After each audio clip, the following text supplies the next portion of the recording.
मित्रों नमस्कार। आज मैं पुनः आप सबों के बीच ऐच्छिक स्थानांतरण को लेकर के बहुत ही महत्वपूर्ण टॉपिक पर चर्चा करने के लिए उपस्थित हो रहे हैं।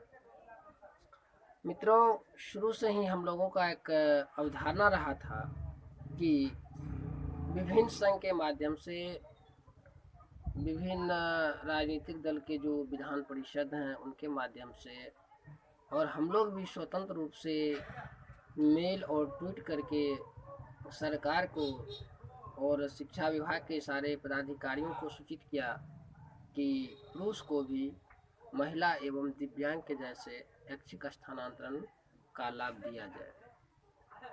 तो हम लोग यह उम्मीद कर रहे थे कि विभिन्न स्तर से जो हम लोगों ने अपनी बात सरकार तक पहुंचाने का प्रयास किया है, तो कहीं ना कहीं सरकार इसमें कुछ परिवर्तन करे, कुछ बदलाव करे और हम लोग को भी इसका लाभ मिल सके। लेकिन इस बातों पर पूर्ण विराम तब लग गया जब कल यानी 22 सितंबर 2020 को शिक्षा विभाग बिहार पटना के उप सचिव के द्वारा एक कमेटी गठन किया गया है।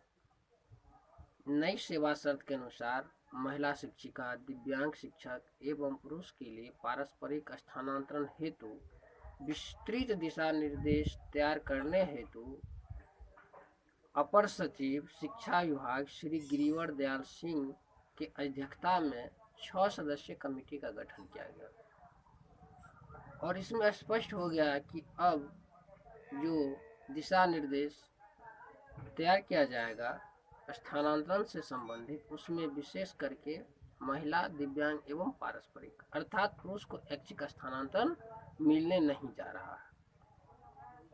अब ऐच्छिक स्थानांतरण की इच्छा रखने वाले शिक्षक बंधु से मेरा आग्रह है, निवेदन है कि यदि अब आप घर बैठे रहिएगा, हाथ पैर जोड़ करके बैठे रहिएगा, तो मुझे नहीं लगता है कि अब आपकी समस्या का समाधान होने वाला है।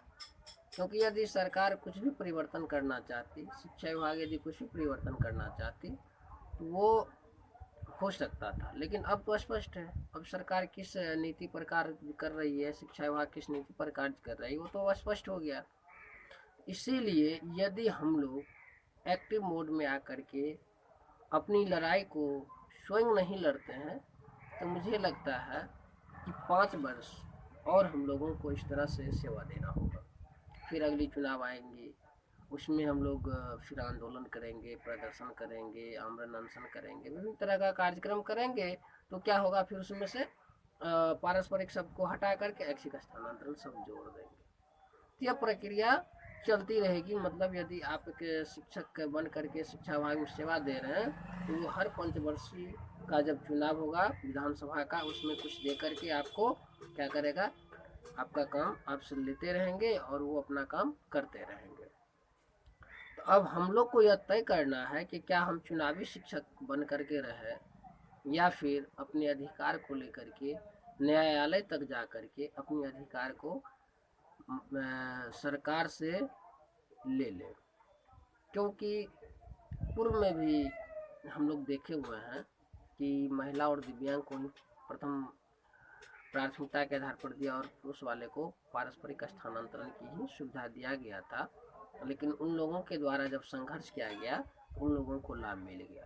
तो मैं उम्मीद करता हूँ यदि हम लोग भी सुनियोजित ढंग से अगर हम लड़ाई लड़ते हैं, तो निश्चित रूप से हमें सफलता मिलेगी। मैं आप सबों से निवेदन करता हूँ कि आप लोग किंतु परंतु को छोड़ करके हमारे इस रणनीति के तहत हमारे मंच के साथ जुड़ करके आप लोग कार्य करें। और मैं आप सबों को विश्वास दिलाता हूं कि आपके एक भी रुपए का दुरुपयोग नहीं होगा।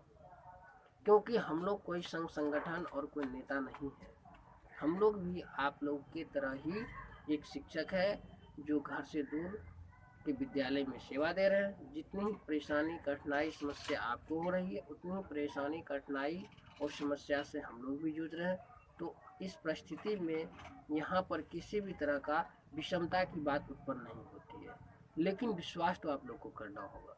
और मैं यह भी कहता हूँ आपको यदि मेरे ऊपर विश्वास नहीं है, आप मेरे कमेटी का सदस्य बनिए, मेरे कमेटी के अंदर की सारी गतिविधि को आप देखिए, जानिए, और आप इनसे जुड़ करके हमारे योजनाओं से जुड़ करके आप अपनी लड़ाई स्वयं लड़े और सफलता लेकर के आप अपने घर जाए। यही हमारी शुभकामना आप सबों के साथ है और रहेगी। इन्हीं शब्दों के साथ मैं अपने वाणी को विराम देना चाहता हूँ। पुनः एक बार आप सबों को मेरा प्रणाम।